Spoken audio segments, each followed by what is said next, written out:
Leemos el Evangelio según San Mateo, capítulo 5, versículos del 43 al 48. En aquel tiempo, Jesús dijo a sus discípulos: ¿Han oído que se dijo, ama a tu prójimo y odia a tu enemigo? Yo, en cambio, les digo, amen a sus enemigos, hagan el bien a los que los odian y rueguen por los que los persiguen y calumnian, para que sean hijos de su Padre Celestial, que hace salir su sol sobre los buenos y los malos, y manda su lluvia sobre los justos y los injustos. Porque si ustedes aman a los que los aman, ¿qué recompensa merecen?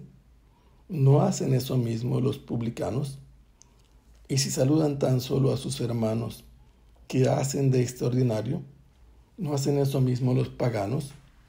Ustedes pues sean perfectos como su Padre Celestial es perfecto.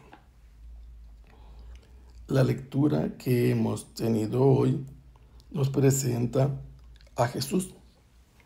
Jesús como maestro rodeado de una muchedumbre proveniente de la Decápolis, de Transjordania, de Siria, de Judea, de Jerusalén, que han venido a escucharlo, y Jesús está junto a sus discípulos, sentado sobre una de las muchas colinas que rodean el lago de Galilea. La gente escucha junto con los discípulos a Jesús qué es lo que pueden esperar de él. Cuando abre su boca comienza por hablar de las bienaventuranzas.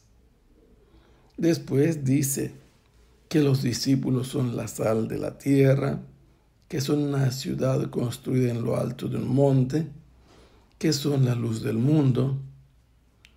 Y luego les dice que Él ha venido a dar cumplimiento pleno a la ley.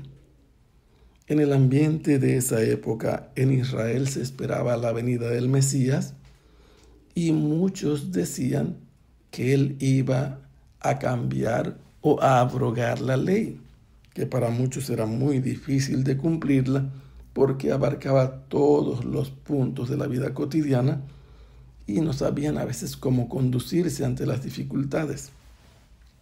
Pero Jesús les dice que no esperen de Él eso, deben esperar todo lo contrario. Les dice que no puede dejar de cumplirse el más mínimo de los signos en que está escrita la ley. Una coma o un acento, por cualquier cosa que sea, no se le autoriza a nadie dejar de cumplirla. Incluso Jesús les dice que si alguien transgrede o incumple uno de los mandamientos más menores, más pequeños, menos importantes, y enseña esto a los demás, será el menor en el reino de los cielos. Y el caso contrario muestra el beneficio. Si alguien cumple los mandamientos más pequeños y enseña a los demás a cumplirlos, esto le hará grande en el reino de los cielos. Y luego Jesús les dice de qué manera se cumple la plenitud de la ley. Les empieza a decir que hay que ir a las causas de aquello que puede ir contra la voluntad de Dios. El quinto mandamiento prohíbe matar y Jesús dice que no te puedes enojar con tu prójimo, que no lo puedes ofender y mucho menos pronunciar una ofensa grave, porque esto puede llegar a una situación que dé muerte a otro. Luego les habla del noveno mandamiento que prohíbe el adulterio y también habla del escándalo, que es lo que induce a caer en un pecado. Por eso dice que no puede permitirse un mal pensamiento, las manos y los pies también pueden ser ocasión de caer, lo mismo que el repudio de una mujer que el marido la despacha, la despide, la induce al adulterio y quien se casa con ella también va a adulterar.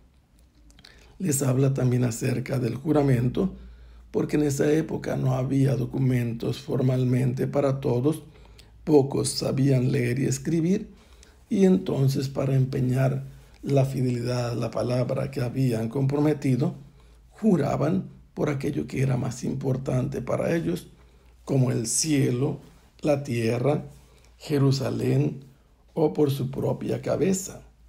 Pero Jesús les dice que así no debe hacerse, que es suficiente con que ellos se comprometan con un sí o con un no, porque el resto proviene del diablo. Luego habla Jesús acerca de la situación de la ley del talión, en que se devolvía mal por mal. ¿En qué sentido? Para frenar el deseo de venganza. Si alguien había causado una lesión en un ojo o en un diente a otro, la ley obligaba a que se sancionara con una medida proporcionada al daño hecho. Y por eso dice Jesús que no deben oponerse al enemigo, deben poner la otra mejilla en caso de ser golpeado y no apegarse a las cosas como el manto o la túnica en caso de ser demandados para esto y por esto. Y si los obligaran a caminar 1000 pasos, ellos, para mostrar que son hijos de Dios, deben caminar 2000 pasos con ellos. Esta era una obligación que imponían los militares. Y entonces Jesús prosigue diciéndole que si alguien te pide, debes darle. Si alguien quiere que le ayudes, no le des la espalda. Y luego llega aquí. Se ha dicho que amen a su prójimo y odien al enemigo. El enemigo es todo aquel que no es prójimo. Y Jesús les dice, yo les digo por el contrario, que amen a sus enemigos y les hagan siempre el bien, también a aquellos que los odian. Y si alguien de ustedes los persigue, pónganse a rogar por él. Si alguien los acusa en falso, hagan lo mismo. No devuelvan mal por mal.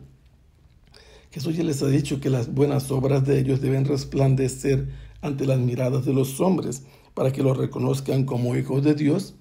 Y por eso Jesús les dice, ustedes deben comportarse como hijos de su Padre Celestial. ¿Qué es lo que hace el Padre Celestial? Hace surgir en el cielo el sol sobre los buenos y los malos sin hacer discriminación de ningún tipo. Y Jesús insiste sobre las obras que el Padre Celestial hace. De lo alto del cielo envía su lluvia sobre la faz de la tierra en beneficio de los justos y de los injustos. Los justos son los que cumplen la voluntad de Dios, los injustos son los que no la cumplen. Los buenos son los que siempre hacen el bien, los malos los que buscan siempre el mal, pero el Padre Celestial no excluye de sus benéficos dones a ninguno. Y por eso Jesús insiste en la conducta de los discípulos. Si ustedes aman solo a los que los aman, ¿qué recompensa merecen? Ya Jesús había hablado de esto poco antes, pero va a hablar también después la recompensa de los hombres cuando son admirados por las obras que hacen, por dar limosna, por mostrar que están ayunando, o porque tú eres profeta o eres un justo, recibes una recompensa de profeta. O bien, tú hiciste un contrato y trabajaste y mereces tu recompensa. Pero Jesús habla de esto. La recompensa que merecen debe ser verdaderamente por hacer cosas extraordinarias, porque los publicanos tratan bien a la gente que están obligados a tratar bien. Incluso saludan a aquellos que son sus hermanos. Y a todos los demás en función de su oficio deben atender a todos sus clientes. No hacen nada extraordinario. Los paganos, ¿qué hacen? Tratan bien a todos los que son sus prójimos, a los que tratan con ellos. No los excluyen. Y entonces si los discípulos hacen exclusión, tratando bien a los amigos o al prójimo y mal a los enemigos, no superan en nada ni a los publicanos ni a los que no conocen a Dios. Ellos deben tratar bien a todos para mostrar que son hijos de Dios, que son perfectos como el Padre, que no hace exclusión ni acepción de personas, que a todos les hace el bien y a todos les da sus dones y sus bienes sin distinción de personas. Que el Señor los bendiga. Hasta pronto. Sea alabado el Santísimo Sacramento.